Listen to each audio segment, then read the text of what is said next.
everybody and welcome back to my channel. Today I'm going to be recommending some classic books for you guys.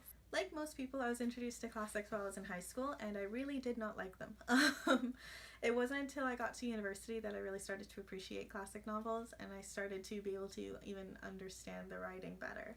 As soon as I was able to understand it and be able to read it properly and actually enjoy the story, I started to really enjoy reading them. So today I'm going to be showing you guys 5 different classic novels that I think are a really good introduction to the genre and have the best plots and the best characters, and they're just kind of my favorites. So let's get into it. The first book that I'm going to recommend to you guys should be no surprise if you know me at all, and that is Pride and Prejudice by Jane Austen.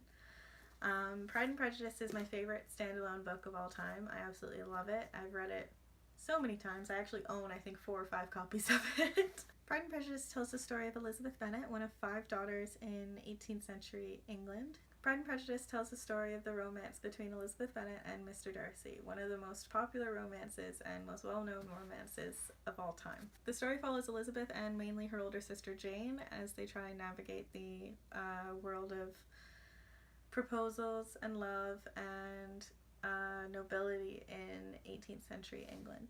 I love the hate to love trope so much in literature, where 2 characters meet and they absolutely love each other, but then they grow as they grow and as they learn about each other, they start to realize that their perceptions were not correct. Both Elizabeth and Mr. Darcy start off the story hating one another.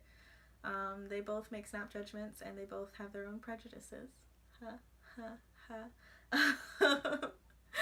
And they're both very proud, and they don't want to admit that they possibly were wrong about the other person. But as the story unfolds and their friends Mr. Bingley and Elizabeth's older sister Jane start to have their own romances and there are other dramas that unfold throughout the story, they are both brought together.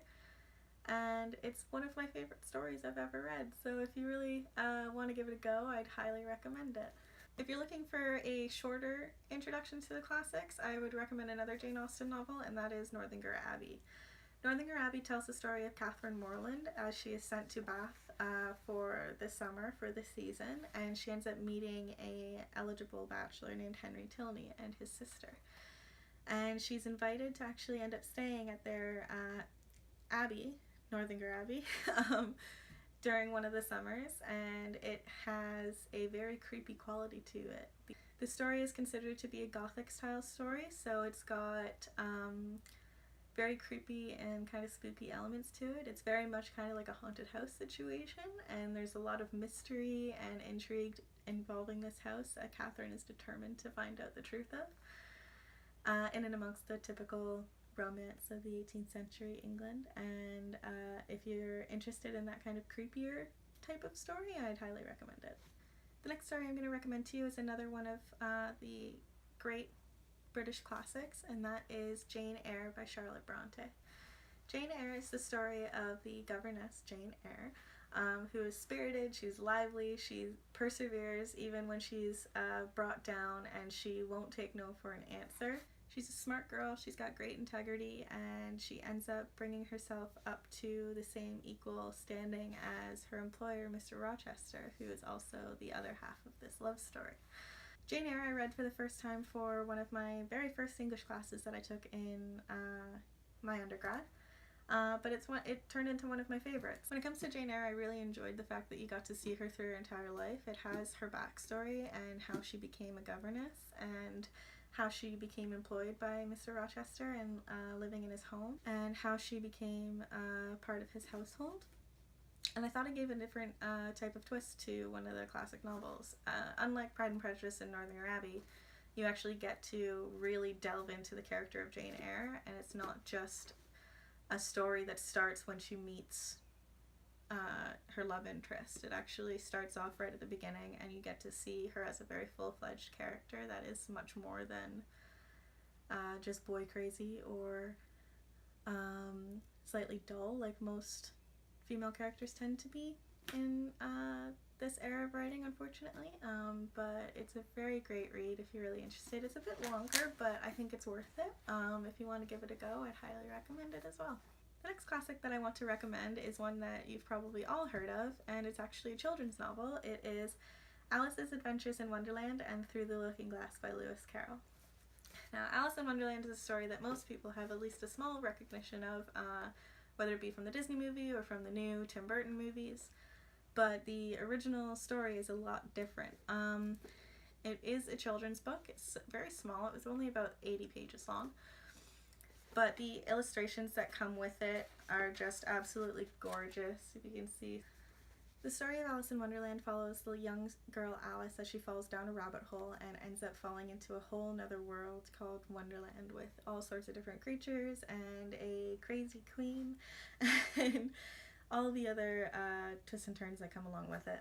The story is so incredible. It is so fun, so whimsical. The characters are incredible. The characters are just so different. Each one represents such a different type of person and different personalities, and altogether the story is just so classic. There's a reason it's called a classic. It's very small, it's very short, it's very sweet, but it is a great read. Finally, the last book that I'm going to recommend to you today is one of my absolute favorites, and that is Frankenstein by Mary Shelley. Frankenstein, most people know the story, but it follows Dr. Frankenstein, a medical doctor in the 18th century who meddles with science and black magic and ends up creating life in the form of his creature. His creature is very similar to a human. It's made from old humans, but he doesn't act the way that Dr. Frankenstein intends. Dr. Frankenstein is horrified by what he's done, what he's created, but it's a bit too late for him to take it back, and unfortunately he rejects the creature. The story is told mainly from the creature's point of view as he's trying to explain to Dr. Frankenstein why he's done what he's done and what he's been up to as he's been trying to live with the fact that his creator has rejected him, trying to understand why, and he takes a lot of his views of the world are coming from mainly books and from observing a small family that he's found in a small town in France. The story is heartbreaking and the story is intense. It's very creepy, but it is one of the best stories I've ever read. Mary Shelley really knocked it out of the park, and considering that her husband, Percy Shelley, was one of the great romantic poets and one of the most famous authors of all time, I think she definitely lived up to his reputation, which in the time that it was written was really impressive. She didn't have to use a pseudonym, she used her own name, and it was just such a great start to the science fiction genre, and I highly, highly recommend it. Okay, thank you guys so much for watching. That is it. Please like this video and leave me a comment with which classic is your favorite. If you've read any of these, please let me know what you think, and if you're going to give them a go, please let me know.